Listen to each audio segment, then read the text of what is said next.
हम मनुष्यों का जीवन रात दिन सोचते सोचते विचार करते करते चिंतन करते करते व्यतीत होता है। कुछ भी काम हम कर रहे हों, सुबह सुबह सोकर उठे हों तो कोई ना कोई विचार हमारे हृदय के दरवाजों को खटखटाता है। यदि हमें निरंतर परम ब्रह्म की आराधना मंत्र जाप का अभ्यास है तो उस परमात्मा की तरफ ही हमारा चिंतन जाता है।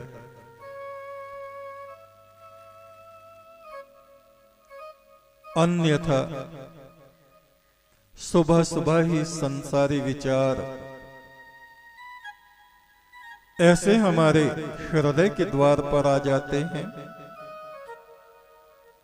जैसे बहुत से आवारा गली के कुत्ते भौंकते भौंकते लड़ते झगड़ते हमारे दरवाजे पर टक्करें मार रहे हों।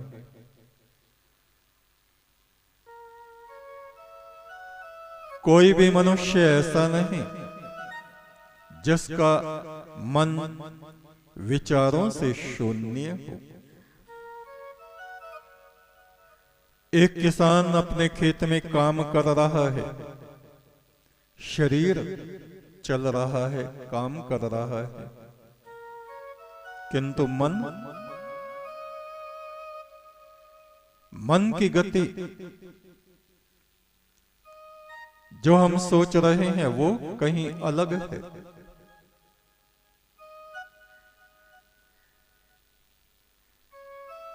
कोई व्यक्ति बस ड्राइवर है, बस चलाता है, रोज चलाता है।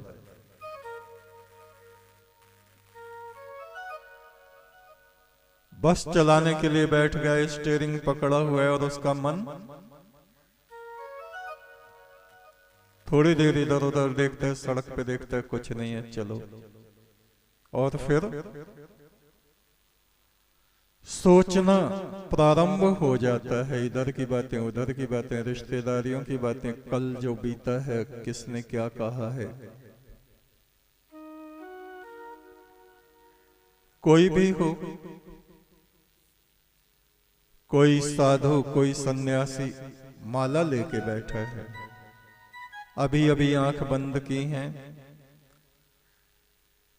परम ब्रह्म के जप में लगा है, एक दो मंत्र बस माला पे फिरते हैं और फिर मन हमारी बंद आंखें कुछ और दृश्य देखने लगती हैं, हमारे कान भीतर ही भीतर कुछ और आवाजों को सुनने लगते हैं। यानी हमारा हृदय अपनी वैचारिक सृष्टि करने लग जाता है। वो सृष्टि अच्छी भी हो सकती है और वो बुरी भी हो सकती है। हमारे ही भीतर स्वर्ग बसता है हमारे विचारों में, और हमारे ही भीतर नरक बसता है हमारे विचारों में।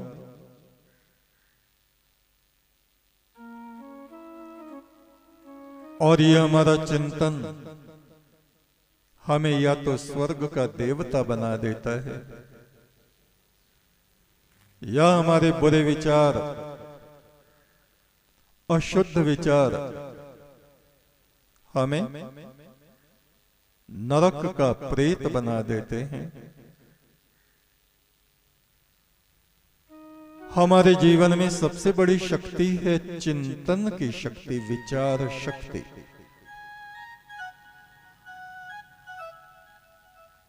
इस वैचारिक शक्ति का उपयोग करना हर एक व्यक्ति पर नहीं आता। जो इन विचारों को परब्रह्म से जोड़ देते हैं, इधर उधर नहीं जाने देते, विचारों की एक धारा होती है।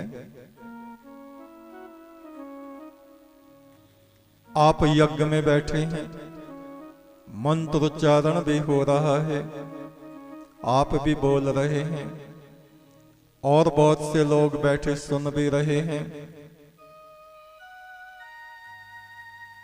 होता क्या है, थोड़ी देर तक उन मंत्रों में हमारा मन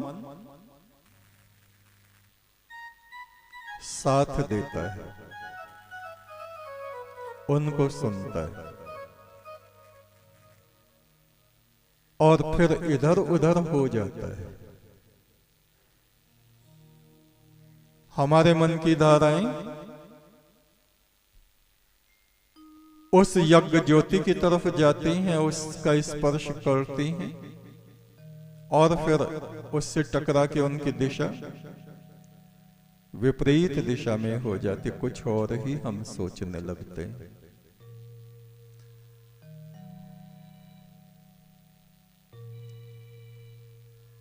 यदि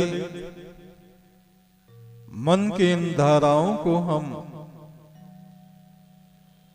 आत्म ज्योति में एकत्र करना सीख लें तो ये हमारे मस्तक के सीप में मोती जैसे बन जाते हैं।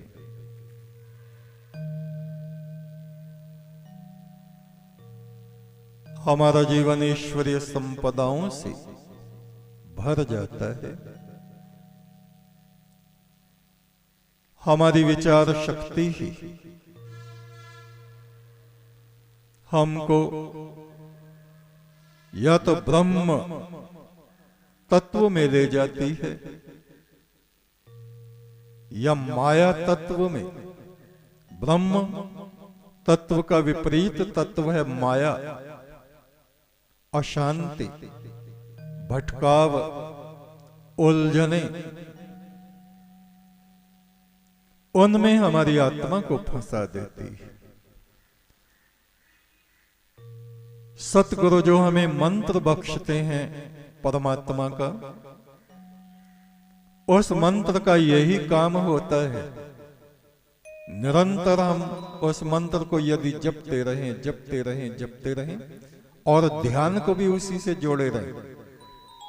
मंत्र जपते समय ऐसा नहीं कि हाथ में माला चल रही है और हमारा ध्यान मंत्र से हटके कहीं दूसरे विषय पे चला गया और माला पूरी हो गई और पता नहीं चला, तो उस जप का कोई लाभ नहीं होता।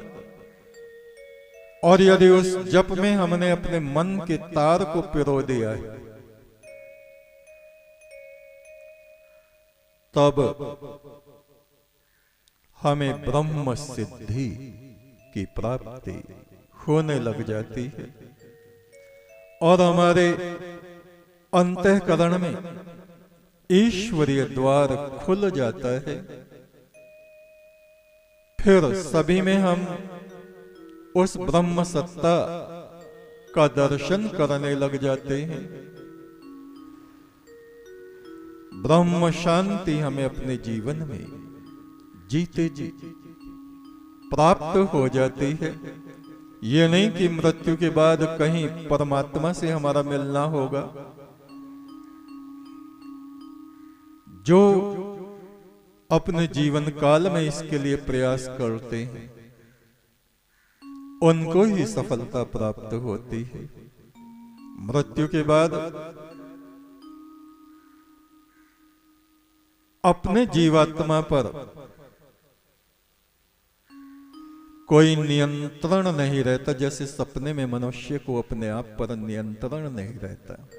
अभी यहां पानी में गिरा, वहां से निकला आग में जा गिरा। ये हमारा जीवात्मा फिर काल पुरुष के नियंत्रण में आ जाता है। इस शरीर में रहते रहते इस पर हम अपना नियंत्रण कर सकते हैं यदि हम सावधान रहें तो।